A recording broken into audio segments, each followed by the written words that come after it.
Arkadaşlar merhaba. Apple MacBook cihazlar recoil yaptığımızda recoil ekranda bu Apple Com Support işte 5101F hatası alabiliyoruz bazen. İşte recoil ekranı geliyor belli bir yere kadar. Gittikten sonra birden karşımıza çıkan bu ekran, bu hata ekranının çözüm hakkında sizlere bu videomuzda bilgiler vereceğiz. Arkadaşlar şimdi bu hatanın sebebi şu, lafın uzun tarafına girmeden. Bu cihazımız eski bir cihaz. Muhtemelen sizdeki de eski bir cihaz. Ve cihazın BIOS sürümü diyelim. BIOS sürümü de eski. Dolayısıyla siz buna yeni sürüm işletim sistemlerini bu BIOS'un eski olmasından dolayı yükleyemiyorsunuz. Hani Option, işte Command, Alt, Command ve R tuşlarıyla recovery yapacağınızda o 5 ile başlayan hata mıydı? İşte o hatayla karşılaşırsınız.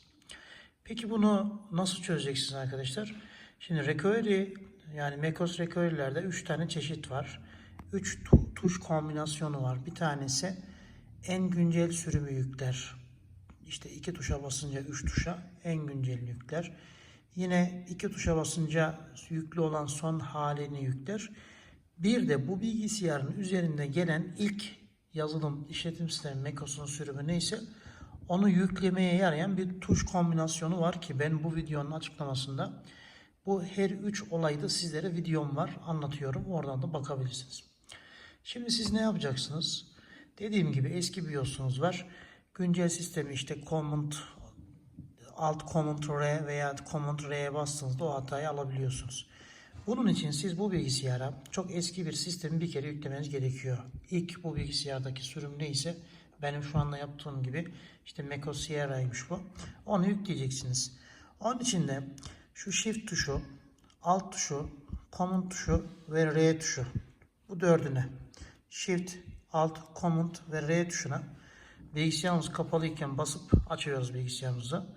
Ve bu dediğim yükleme türü, yani fabrikadan geldiği günkü yükleme üzerindeki macOS sürümü neyse onun yüklemesi gelecek karşımıza. Biz bunu bir yüklememiz gerekiyor arkadaşlar.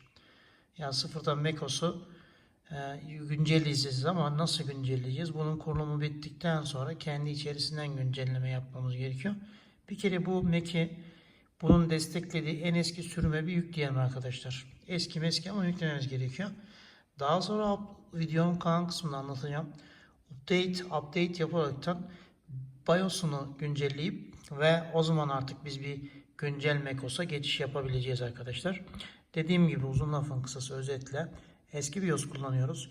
Eski BIOS kullanan macOS'larda güncel macOS sürümünü yüklememize yarayan Command R ve Option Command R tuşları o hatayı alabilmektedir.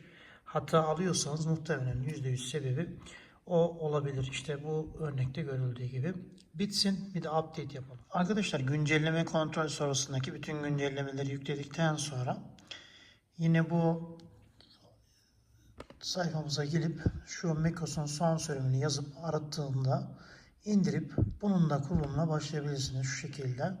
Kurulumunu da buradan yapalım.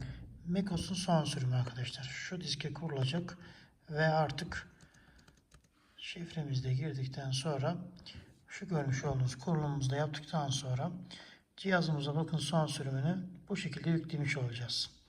Sizler de eğer ki bu cihazınızın son sürümüne yüklenmesini istiyorsanız ve kaldırıyorsa macOS Monterey'i son sürümü şu anda günümüzdeki bu şekilde yapabilirsiniz.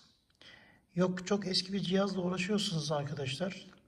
Videolarım içerisinde eski cihazlara nasıl kurulumlar yapacağınıza dair videolar da var. Onlara bakabilirsiniz. Kolay gelsin.